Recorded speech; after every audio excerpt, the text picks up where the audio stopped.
What's up, everybody? Happy Monday. Hope all you're having a great day. Hope you all had a wonderful weekend. Getting into this episode of GH, a hot ass mess. Just mess all around. Mess.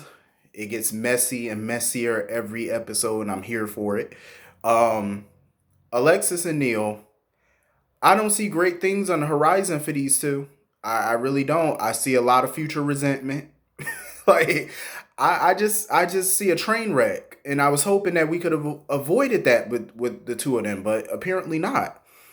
I mean, Alexis, I think in the back of her mind, she knew at some point she was going to face some consequences for her lie to the medical board because she was telling Neil basically like she still hasn't faced any consequences for lying yet. And as soon as she said that, bloop bloop, she get an alert on her phone. The New York bar, they want to have a meet. They want to see her immediately. I said I knew it because there's no way Neil is going to face consequences and you're not. Absolutely not. He's facing consequences and so the hell are you. Period. Y'all both. I just want to know, like, was it worth it? Was the sex worth it? Was sneaking around worth, like, was it worth it? And I would blame, honestly, they could blame each other for this, but I also would blame Julian, little stupid ass, too. Because he ain't had no right to do what he did. Sitting there putting they shit out on Front Street like that in front of the whole damn hospital. That was unnecessary and uncalled for. She told him information in confidence. And you want to sit there and put they shit on Front Street? Come on now. That was unnecessary. Totally. Um, so I don't know how Alexis is gonna get out of this because it just looks like her and Neil just gonna have to look for new careers. Like, y'all gonna need new jobs. Like y'all just gonna need it because it looks like things is not looking good for y'all professionally. And Alexis feels happy in a way because now personally they get to see each other. And that's all fine and well, but at what extent though? Y'all threw y'all careers away just to be together, and these careers are their identities. Like, come on, Neil worked his ass off to be a doctor, to be a therapist. Alexis worked her ass off to have her own identity outside of the Cassadines and build her own, success by being Alexis Davis, attorney at law. And you're throwing all that away for a man. He threw all of that away for a woman. Like, no, no, I'm not. You got me tripping. I'm not throwing away a career that I busted my ass for just to date somebody. I wouldn't do it. I wouldn't dare. I wouldn't dare. Nope. If they told me I had to stay away from somebody for 2 years, that's just what I'm gonna have to do. It is what it is. I mean, we could FaceTime each other or something and talk. They ain't gotta know all of that. But in terms of being seen in public, sleeping around, whatever, that's just gonna have to wait to 2 years. Like you just y'all just gonna have to wait. I'm sorry, but it is what it is. Like I'm not throwing away what I worked hard for just so we could be together. Cause then what? We both gonna be unemployed and resentful of each other because we ain't got no offices to go to every morning. We ain't got no legal brief, no patients, no nothing. And all we got is each other. I'm sorry, but that don't pay the bills. Like, I'm sorry, but it don't. So it's like, what are they gonna do next? What are y'all gonna do for careers? Like, I'm pretty sure they got some money saved up, but damn, I don't know what they're gonna do with what the bar is gonna do with Alexis. I really don't know. Like, are they gonna suspend her license again? Are they gonna revoke her license to practice law? Like, who knows? But I'm here for it though. I'm definitely here for it. So anyway, moving on from that. Um, Mac is getting closer and closer to finding out the truth. Like his conversation with TJ.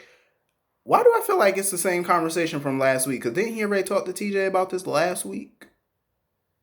I guess I could have sworn he talked to TJ about this last week, but he was basically trying to get more info out of TJ about who could have possibly kidnapped him.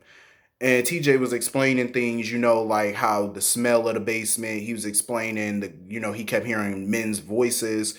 He was hearing their ringtones or whatever it was on their phone, certain songs. They were talking with a accent. Um, he heard some type of construction noise, and Mac told him, he was like, well, there's only one construction thing going on, and that's on, waterfront. So he basically took a map to Jordan and Curtis and showed them and showed Jordan like where he think the kidnappers could have, had him at. So Mac is getting closer and closer to figuring this thing out, and Jordan is freaking out because the last thing she needs is for the truth to come out about her connection to Cyrus and about this whole situation. That's the last thing she needs right now. They don't know what to do. Curtis and Jordan at this point really don't know what to do. They don't know how to get out this situation. They need to figure it out quick because you already know Mac, if he finds out the full story, he might not sit on that for Jordan. He might not. Who knows? He might not lie. But Jordan better figure something out quick, fast, and in a hurry. So anyway, moving on from that. Listen, that whole scene with Laura and Cyrus, I was here for that entire scene. Cyrus, when he met with Kevin before, him and Kevin had a whole chess game. Like they were literally playing chess with each other the whole time they were talking, trying to fill each other out. And when Laura was sitting there talking to Cyrus, it was another chess game. This time he was playing chess with Laura, and I was here for it. I loved it. He was basically like, "Oh, I'm gonna donate to your, contribute to your reelection campaign." She was like, "No, you don't have to do that. It's not an election year anyway." So she said, "What you could do is you could donate some of your money to, drug rehabilitation programs or the child organizations or whatever." He was like, "Okay, I'll look into that." And then he was like, "Oh, I'll see you again," or whatever. And Lulu felt like that was a veiled threat when he said, "Oh, we'll be seeing each other again," or whatever. She felt like that was a veiled threat. And even Laura felt like that, like it was a threat. So now Laura needs to figure out what she going to do about Cyrus because she don't know what to do now about him. I loved it, though, because I love how Laura didn't let Cyrus see her sweat. Even though after he left, she seemed nervous a little bit or whatever, but she kept her cool with him. Like she never broke a sweat. She never looked intimidated by him. And I loved it. I said, see, that's what I'm talking about. Keep your poker face. Even if deep down you know you might lose or you nervous, don't let your enemy see that. Never, because that's a weakness. And that's what they looking for. And Cyrus know he was looking for that. And I'm glad she didn't show it. I'm glad he didn't see it. Thank the good Lord. It was so funny though because Cyrus was asking Lulu if he was gonna insert her mom's part of the interview into his interview. Like the whole conversation he had with Laura, he was wondering if she was gonna put that in the interview or whatever. And Lulu was like, "Oh, I'll determine what's good, what's good reads or whatever. I'll determine what's a good read for my viewers or whatever." Lulu, you don't know jack about what viewers want to read. I could tell you that much right now. If you were smart, I would put that in there. Him and Laura conversation, you damn right I would, because that's a good read. That's something interesting. So Lulu get a phone call or whatever from Diane about the custody. I guess Valentine has decided to give her full custody of Charlotte. So they don't have to go to court at this point. Since he's given up full custody, they don't have to go to court. All they gotta do is get the paperwork together, get it signed, and it's a done deal. Laura basically felt like Lulu still want to go to court though. And Lulu talking about, "Yeah, I just want to make sure." Lulu, stop being stupid. Stop being stupid. This man is handing you a win on a silver platter. Take it. Stop being ignorant. Like there's no if he's giving you full custody, there's no reason for you to go to court. No reason whatsoever for you to go to court. No reason whatsoever. Stop looking a gift horse in the mouth and just take the W. Take the win. Because if you take Valentine to court and try to pursue this even more when he's sitting here handing you full custody, you might get him to change his mind and he might fight you on it. So you might just want to take it while he's giving it to you. Don't make him regret that decision. See, Lulu makes shit so damn difficult all the time. Take the win. Because you might not get it again. So you might want to take it while it's there. I'm just saying. Stop looking to get force in the mouth and just take it. Stop being difficult. So anyway, moving on from that. So Sonny, Carly, Jason are sitting there having this conversation about Mike. Sonny doesn't want to end Mike's life, basically. He doesn't want to, start making preparations for Mike to die. He don't want to start doing that. And Carly keeps telling him that that might be the right thing to do because you don't want your father with tubes and feeding tubes and all that stuff, in his mouth and, hooked up to machines. You don't want that. But Sonny's not ready to let his father go. I can understand that. I understand Sonny's point of view on it. I totally get it. But at the same time, I'm in agreement. I agree with Carly. I really do. I have to agree with her. That, and Mike obviously has made it clear more than once that he's ready to go. He's made that clear more than once, and Sonny knows that he's made that clear. But Sonny just doesn't want to let this go. You have to, because this is a battle that you're not going to win. You just have to let it go. And I know that it's hard to let your parent go, to let anyone that you love go, but it's what has to be. Unfortunately, this is the cards that you're being dealt. Make them comfortable, put them in hospice care, whatever you got to do, make them comfortable for the last, for the limited time he has left on this earth. Make it comfortable for him, but don't sit here and try to prolong the inevitable. Don't do it. He's gonna go whether you want it or not. It's gonna happen. It's up to you how it happens. You know what I'm saying? Do you want him to go with a bunch of damn breathing tubes and machines all hooked up to him, or do you want him to go peacefully on his own free, his own terms? Like, is that what you want? It's totally up to Sonny at this point. Let that man die with some dignity, with his family around him in a bed, being comfortable, instead of going with a bunch of damn machines on him. Like, come on now. Don't let him go out like that. He done lived a long life and he's ready to go. Let him go with some dignity. Let him go with some peace and some grace. Let him go. That's the best thing that you can do for him at this point. Dragging this thing out, and you can see how Carly was frustrated a little bit when she tried to talk to Sonny about it, and Sonny just brushed her off like, you know what, I don't want to talk about this. I gotta go have a meeting with Cyrus. You could tell she was just upset and she was frustrated by that. Like, Sonny just likes to avoid things that he don't want to talk about. He just tries to brush it, sweep it under a rug. Like, you can't sweep this under a rug. You're going to have to face it, and you're going to have to make a real decision very, very soon. Make the right decision. Don't sit there and prolong this man's life, because he's going to go whether you want it to happen or not. He's ready. Let it happen the right way. Give him some peace and some dignity. So anyway, he's telling Jason basically to set up the meeting with Cyrus, so they can finally have this meeting with him. Sonny, I feel like Sonny's getting a little cocky. He thinks that, oh, I'm going to take Cyrus out just the same way I did everybody else before him. Correction. Let me correct you. You didn't take all your enemies out. Let's be real. The Jeromes took themselves out. Let's be real on that one. The Jeromes are still here, and they took their own self out the game. Number one. The Zakaras, you damn sure ain't take them out. Let's be honest. Like, Sonny didn't take out the Jeromes. He didn't take out the Zakaras. Michael took out Claudia. Johnny took out Anthony, and Johnny's in prison right now. The Zakar organization, the destruction of the Zakar organization, Sonny had no say in that. He had nothing to do with the downfall of the Zakaras. Absolutely nothing. Michael took Claudia out, Johnny took Anthony out, and Johnny's now in prison.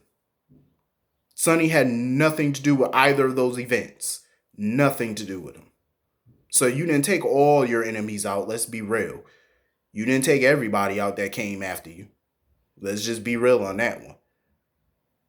Hell, you try to, Jerry Jacks came after you at one point. You ain't take him out. Call a spade a spade. I'm just saying. Like, be real. Like, don't sit here and try to, rewrite history, because if you watch the show long enough, you know the history. You ain't take everybody out. I'm just saying, keep it real. So he met, him and Jason went to the docks or whatever to meet up with Cyrus. Cyrus brought his goon or whatever. And they went there to talk business. But of course, Cyrus is still, pissed because, one, Sonny canceled the meeting with him. Well, Jason technically canceled on Sonny's behalf. And he felt like it was rude. And he was even more pissed off that Sonny didn't want to apologize.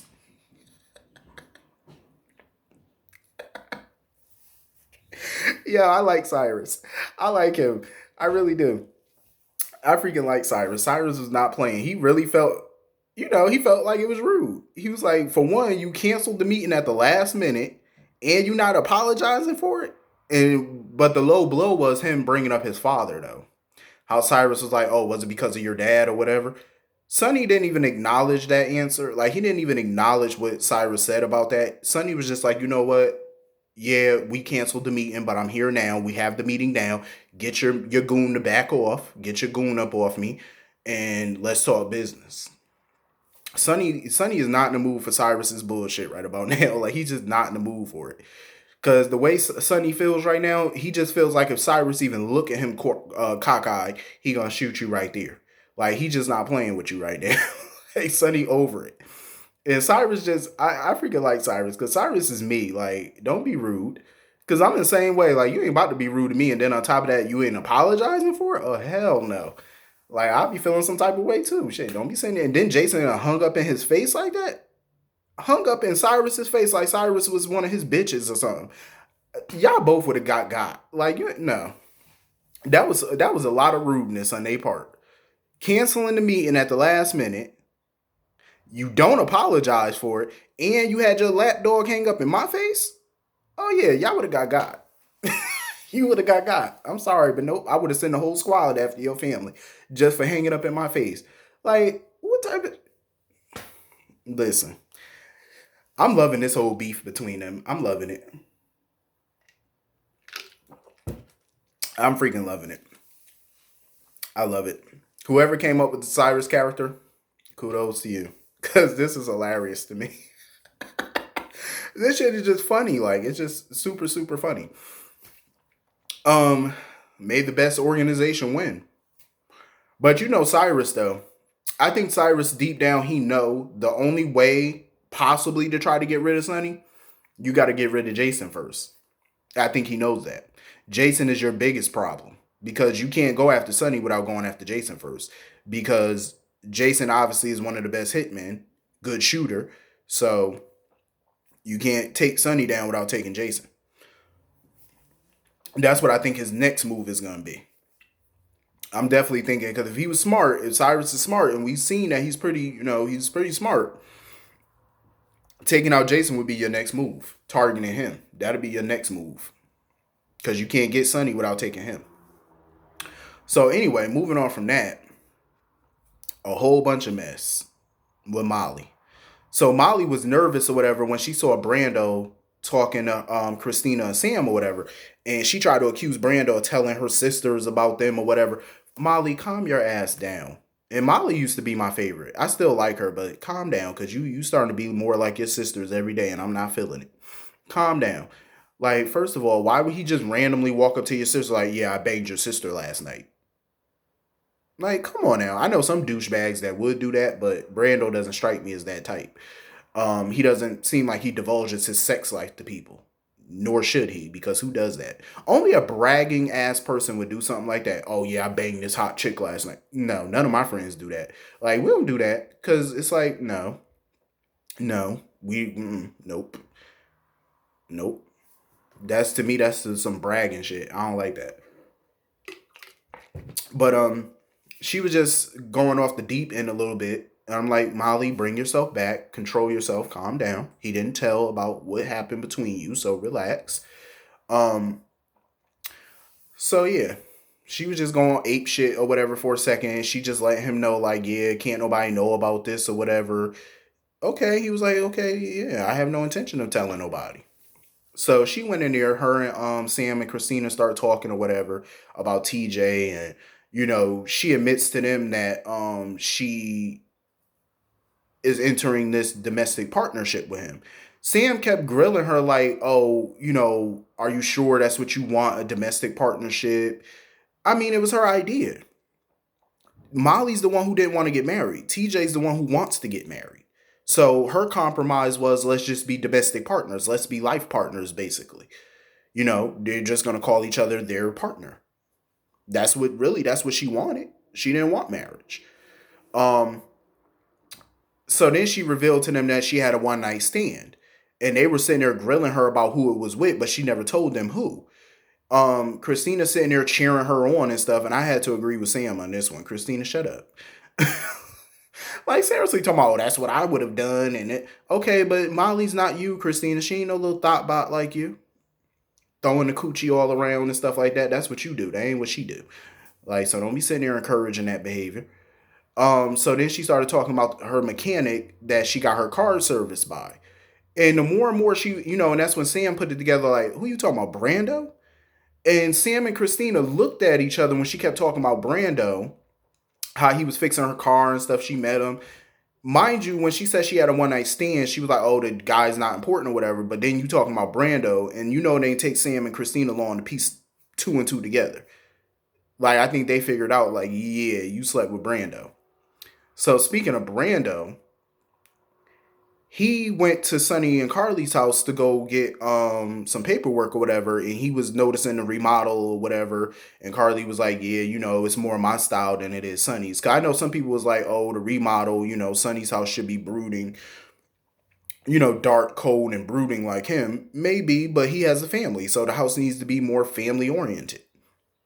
Whether it's his style or not, you need to have a more family style type home. You have small kids that live in that house.